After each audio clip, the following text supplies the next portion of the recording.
Okay, welcome everyone to what we hope is the first of many AMAs or Ask Me Anythings that we'll be hosting here within our pro community. Today we'll be chatting with Michael, who's a product manager here at Thumbtack.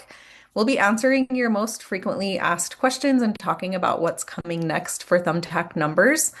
But I want to start by thanking every one of you who took the time not only to join and watch this, but also to offer your very candid insightful feedback and questions about this new feature. Our hope is that at the end of this session, you have a better understanding of how Thumbtack numbers work, why we're investing in them, and most importantly, what value they bring to you and your customers. Today's session should be pretty conversational. We just want to get down to answering the questions that you asked. I pulled these questions directly from our pro community. I'll be asking those questions. Michael will be answering them. But first, as a quick intro, I'm Dusty. I lead all of our pro programs here at Thumbtack. So things like our pro rewards program, our pro community where we're hosting this, and our pro advisory board. I've been here almost 9 years, but for many years before that, I was a business owner and a professional on the Thumbtack platform. So it's very important for me to have conversations like this, learn about how things are going for you. With that, I will pass it to Michael to tell us about himself. Thank you so much, Dusty. I'm really excited to be here today and get to talk directly to some of our pros.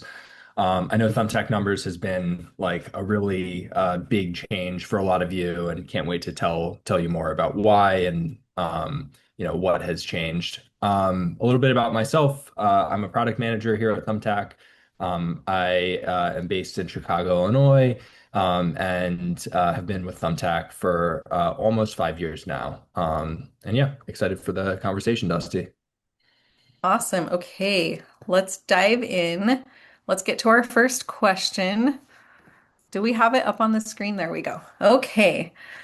You can see on this slide, in a pro's own words, this is from Jason in Colorado. This is a theme that we're seeing a lot in the community thread and in our frontline channels. And it's simply, why did we do this? Why did Thumbtack launch Thumbtack numbers? Thank you, Dusty. It's a really important question. I want to be clear that the reason why we have decided to build Thumbtack numbers is that we want to address the single most fundamental pro pain point that we hear consistently through feedback channels, through our pro advisory board, and that is ultimately surrounding lead quality. So some of the kind of most painful feedback that I hear on a regular basis is pros that think that Thumbtack are sending them fake leads or sending them people that are just there to kick the tires and like figure out how much a job costs, and that they're not actually serious about getting their jobs done. And the problem today, or before Thumbtack numbers, is that Thumbtack actually has no visibility into the conversations that many customers are having with pros. So we're giving you a phone number and hoping that that pans out for you. And with Thumbtack numbers, we want to take a fundamentally different approach. We don't want to just be another lead gen platform where you're getting a phone number and then you, the pro, are taking on all of the risk about whether that lead pans out. What we're focused on is giving every pro a phone number that they can use just like any other phone number, but a phone number that we can also monitor. So we can actually see the conversation that as it evolves with you and your customers.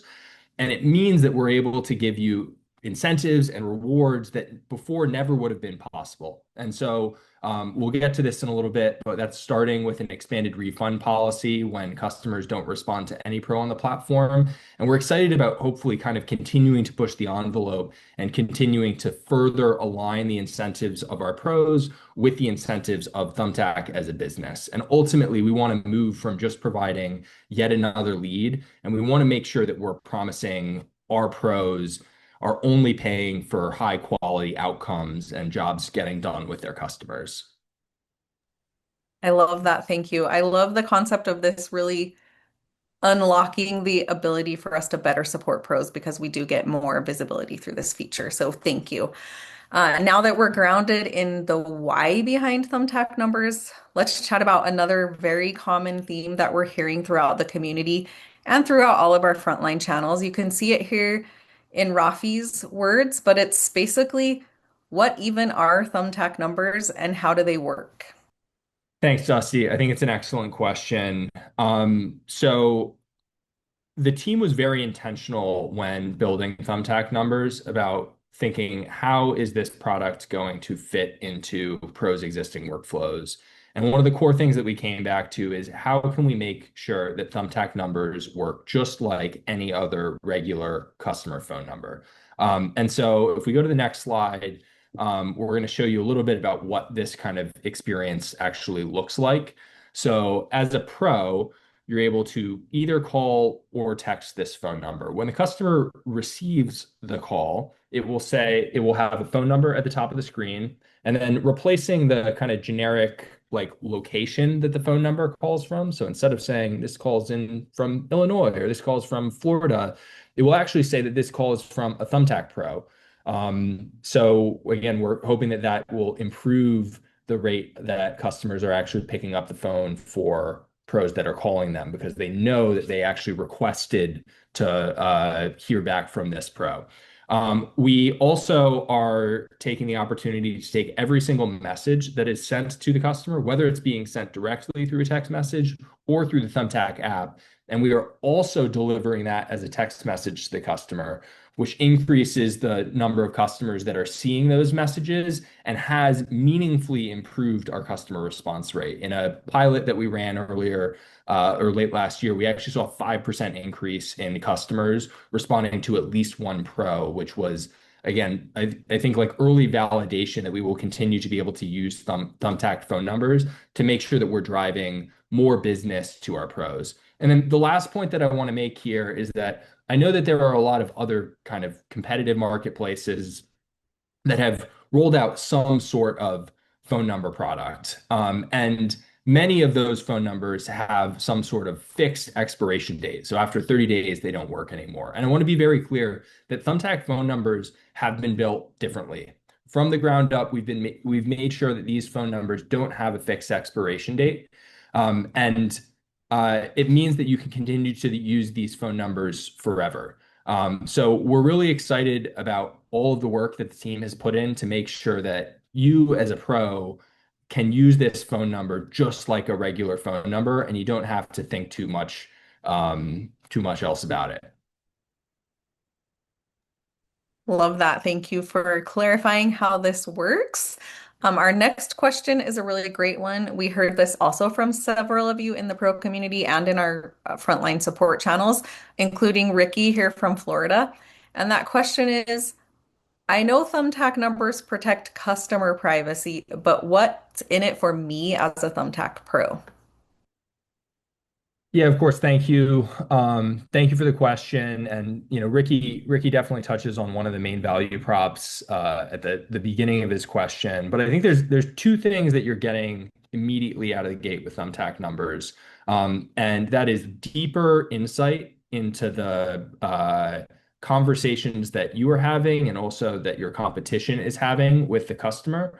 So you can review when you heard back from the customer. You can also look and learn about when the customer is replying to some of your other pros, which should give you some more clarity on whether you should continue to spend your time to continue to convert this customer or whether they may have moved on with somebody else. The second thing that we're focused on providing is expanded refund policy when customers don't reply to any of the pros that they contact. And I want to kind of emphasize that I view this as the starting point, not an end state. So we want to, over time, align the financial interests of Thumbtack pros with the financial interests of Thumbtack. And we want to, at the end of the day, reduce the uncertainty that many pros feel when they get a Thumbtack lead. You may be concerned, am I going to be able to convert this person? Is this person just a tire kicker? And we want to make sure that when you pay for a Thumbtack customer, you know that you are going to get a far more reliable outcome compared to the other lead generation platforms out there. And so again, where we're starting is an expanded refund policy when a customer doesn't reply to any pros. But over time, I hope that that refund policy will continue to expand and we will continue to provide more value to our pros and make sure that you're only paying for high quality customers that are invested in getting their project done. Awesome. Thank you so much. I love how you called out the fact that not only does this unlock the ability to provide things like unresponsive refunds, but it also helps us get to where we're providing those more reliable outcomes because that is so important to pros. So thank you. Absolutely. Um, And Dusty, it's worth kind of emphasizing just for a second that so much of this would not have been possible without Thumbtack numbers previously. And I know we get questions from pros about like why are you recording conversations? Or like maybe this feels like an invasion of privacy. And what I want to ensure everybody is that the reason why we're collecting this data is because we want more visibility into the conversation so that we can provide rewards back to our best pros. And if you are, seriously invested in converting our customers and providing a great customer experience, we want to use this data to benefit our pros and to benefit the people that do a really great job serving our customers. So again, really excited for where it goes, but let's keep going with the pro questions. Love it. Love that so much. Okay. Another point of confusion that we've seen come up a lot, and Doug from Massachusetts raises it here. Um, Especially as folks are really working to grow and expand their businesses, I think this comes up, and that is how do Thumbtack numbers work with my current workflows, especially if I use CRM or FSM tools? Absolutely. So I'm gonna, jump back to my response from a couple questions ago, but we have been very intentionally designed Thumbtack numbers so that they work just like a regular phone number. We understand that, our pros have very complex workflows. We serve pros across, hundreds of different categories, and everybody has different systems. And many of those systems fundamentally depend on a phone number in order to effectively serve their customers. So the good news is that you can take a Thumbtack number and you can put it into one of your existing CRMs and you can use it again forever. So there is no expiration date for these phone numbers. You can continue to contact with that customer through the Thumbtack number forever. The only thing that is different compared to a regular phone number is that you do need to register the outbound phone numbers. So any phone number that you're going to use to contact that customer needs to be registered. Um, Again, you probably know your personal phone number, and hopefully have a list of the, service technicians that work for you and the phone numbers that they use to contact your customers. But it is worth mentioning that if you use a CRM and they are going to send messages on your behalf, or they are kind of like forwarding text messages or placing calls directly from the CRM, what you're going to want to do is make sure that you get that outbound phone number for Service Titan or for House Call Pro or for Job or one of the, again, long tail of CRMs that our pros use. Find those outbound phone numbers and register them within Thumbtack. You have to register them. You have to register them once for each business, and then you're done.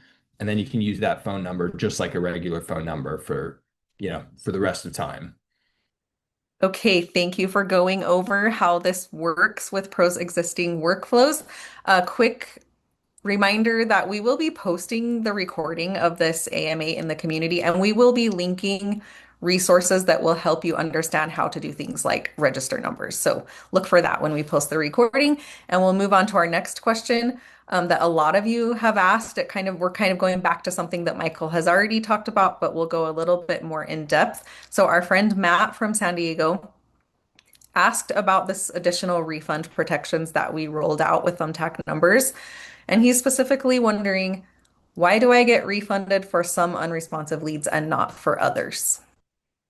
Yeah, this is a great question. So the reason today that you only get a refund when the customer doesn't reply to all of the pros on the project is that we've spoken to many of our customers, and they reach out to several people seriously interested in working with all of them. And so they reach out to two or three pros, hoping to work with everybody. And at the end of the day, the person who reaches back the first is oftentimes the person who wins that lead. And we want to make sure that we continue to reward pros that are responsive, that have high quality and thoughtful responses. And that we, to a certain extent, believe that that competition is healthy and actually creates a great customer experience on Thumbtack. And so the way that we've crafted this refund policy to start is that you will only receive a refund if all of the pros who were contacted as a part of that project were unresponsive. So the visualization on your screen should hopefully clarify that. So on the left-hand side, we have a lead where there were a customer reached out to three different pros. The customer didn't get back to any of them. And so we're going to issue a refund to all three of the pros for that project. On the second project, we have the same situation where a customer reaches out to three pros. They replied to one of the other pros on the project, but they didn't reply to you specifically. And in that case, you are not eligible for a refund. And the thinking, again, today is that Pro B provided a better customer experience. And what we're hoping is that you will kind of take that opportunity, take the additional competitive insights that we're providing you around, when pros are responding, learn from it, and hopefully get better over time. What I will kind of hint at is that we are optimistic about our ability to expand this refund policy over time. We do want to give the refunds to a larger group of pros, but in order to do that, we need a much kind of clearer understanding of what we would define as like a high quality pro response. And so there's kind of more to come on that later. I hope later in the year or early next year. But for the moment, we're only providing refunds when the customer doesn't respond to any of the pros on a given project. And we should call out again, I know we've mentioned this before, but this is in addition to our existing refund policy. So you'll still be able to submit refund requests for leads that are not within your preferences or instances like that. So it's not just for leads where the customer didn't respond within those 72 hours. And then we should call out in order to stay eligible for those unresponsive refunds, you'll need to respond within 4 business hours, but hopefully you're doing that anyway because that's what customers want. And avoid sharing your contact information until you connect with the customer, and then you're free to share that information. We'll talk a little bit more about that coming up here. Okay, our next question. Now that we have talked a little bit more in depth about this additional refund protection, uh, I just kind of covered this. I'm sort of repeating myself, but that's okay. Let's talk about this question that came from Terry in Illinois, and it was echoed by several others, and that is, when can I share my direct contact information, and will I be penalized for doing that? Yeah, absolutely. So again, what we have been focused on is making sure, again, to start that customers at least reply to pros on the platform. And if that doesn't happen, then we will provide you with a refund if none of the pros, if the customer hasn't replied to any of the pros. Um, in order to provide that benefit, so in order to provide that, we need visibility into the customer response. And so if in your first message you are sharing your personal contact information, there's a very real possibility that that customer might be responding to you. They might just be doing it off of the platform. And so if you are sharing your personal contact information in that first message, we you will no longer be eligible for that initial refund policy. However, we also understand that it might be perfectly natural later in the conversation for you to collect the customer's personal contact information. This could be an email address, it could be their personal phone number.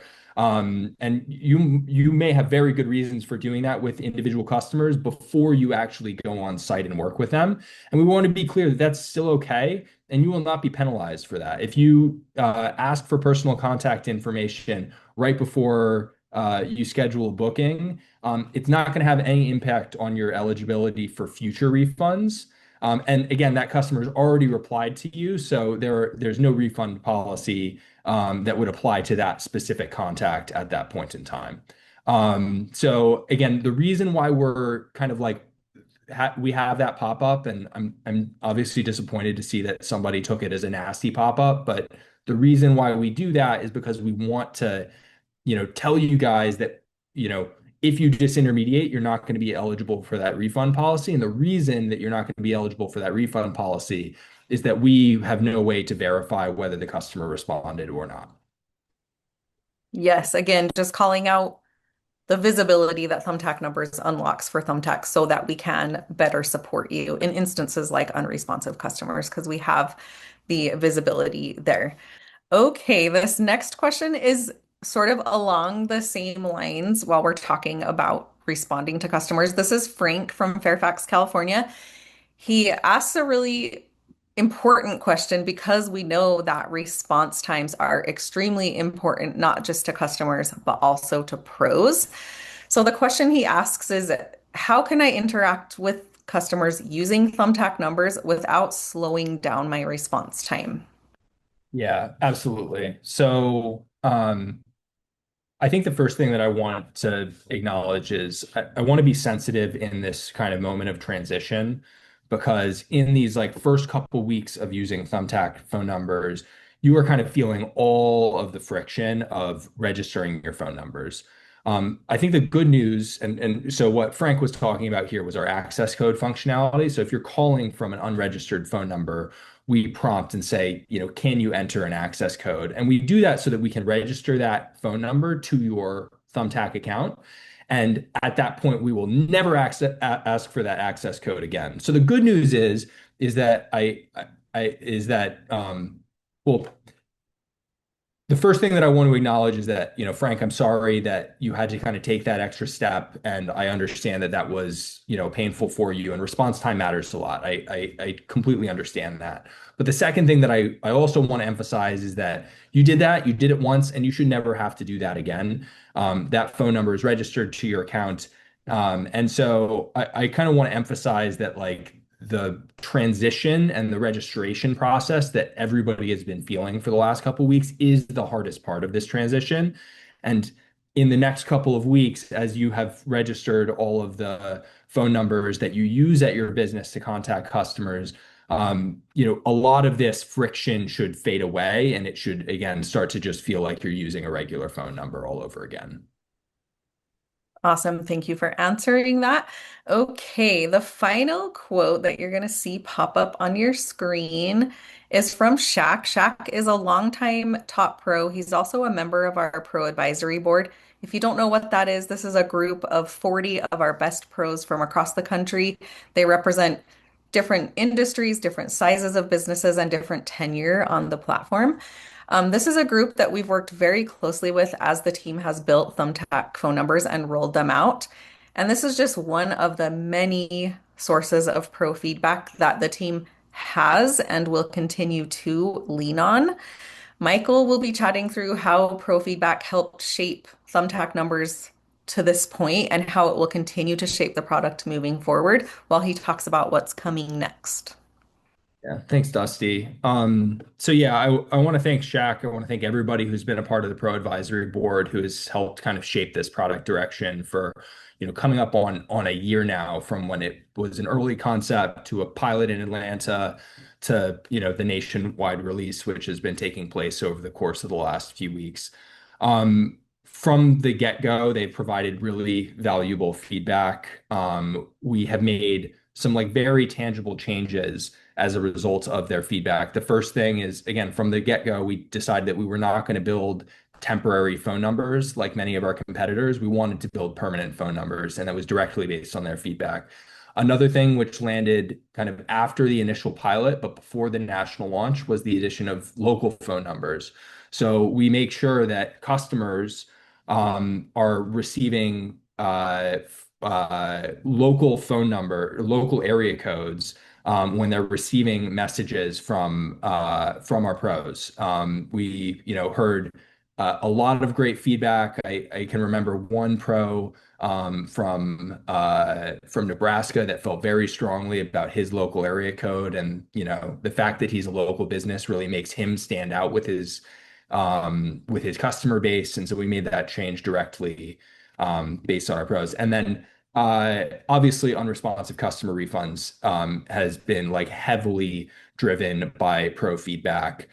We've known for a long time that pros are frustrated when they have unresponsive customers. And to be very clear, I still hear the pros that are, either in this room or voicing their opinions online, that are saying that, while they're excited about the, existing refund policy, they think it doesn't go far enough. And I want to be very clear that we hear you, we have heard you, we are excited about this kind of first step forward and making sure that we're providing refunds when customers are entirely unresponsive to all of their pros.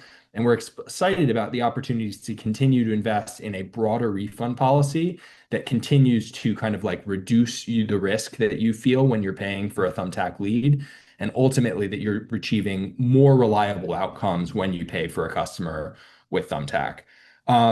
There is some other stuff that we have been like fielding a bunch of feedback on, especially for larger pros. We know that managing access codes can be like a real pain. If you have, 10 or 20 or 30 businesses that are spread across the country and you have an individual access code for each, it's a pain. We have totally heard you. The team is actively working on kind of like single account level access codes that they can provide you so that you don't have to register a phone number over and over again to each individual business. Um, we are excited to one of the things that is kind of like currently a limitation of integrations today is that we're not recording calls between integrations. And we did this intentionally because integrations have a higher risk of having their own call recording system.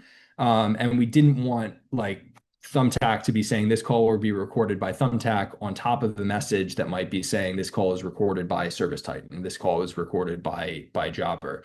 So we, at least to start, decided we would completely exclude integrations from call recording. But we also have heard feedback from pros saying that without call recording, our I can't get the same level of customer support because the customer support teams don't have complete call transcripts. So we're going to be enabling call recording for pro integrations, and also kind of mirroring messages back into the Thumbtack Messenger so that our support teams have full visibility into the conversations that our integrated pros are happening, while still allowing them to manage those conversations in the tools that they, prefer to manage their business through. So I'm sure there are some other kind of like important pieces of feedback that I have failed to mention here, but we keep like very close eye on the community boards that Dusti manages. And we also will continue to take into account the feedback from the Pro Advisory Board. And I just want to thank everybody here for dealing with this kind of like couple week transition as we register phone numbers. I want to be clear that it's not lost on me that you're taking kind of time out of your day to do this like extra little piece of friction. But my excitement is that once we get over this couple week period transition, it's really going to be a completely new level of support that our pros can depend on from Thumbtack. So thank you for the investment, and we're excited about what we're going to be able to bring you over the course of the coming months and years. Thank you so much. I love hearing that. I will call out Michael himself attends a lot of our pro advisory board sessions and hears firsthand about pros experiences, and the he mentioned the unresponsive refund policy. That was something that was like directly shaped by our pro advisory board, the time frame. We were initially suggesting a longer unresponsive window. So just know that your voices are being heard. And on that note, as we wrap up this AMA, I want to just extend a thank you, a big thank you to all of you who took the time to watch this, to participate in the AMA over the last couple of weeks. We really appreciate your thoughtful feedback, insights, and questions, and know that the team is seeing and hearing all of that. I also really want to thank Michael and everyone else on the team. You know who you are, who helped make this AMA happen. Like I said at the beginning, we hope this is the first of many of these types of experiences that we'll host within the community. And before we close, I want to leave you with one invitation, and that is please keep the conversation going. So, whether that's through our support channels or here in the pro community, we want to keep hearing from you. We want to hear about your experiences. We want to know what's working, what isn't working, and how we can better support your success. So, you can see on the screen the address to our community. Please join, please post, let us know how we can better partner with you. And I think that is it. Thank you.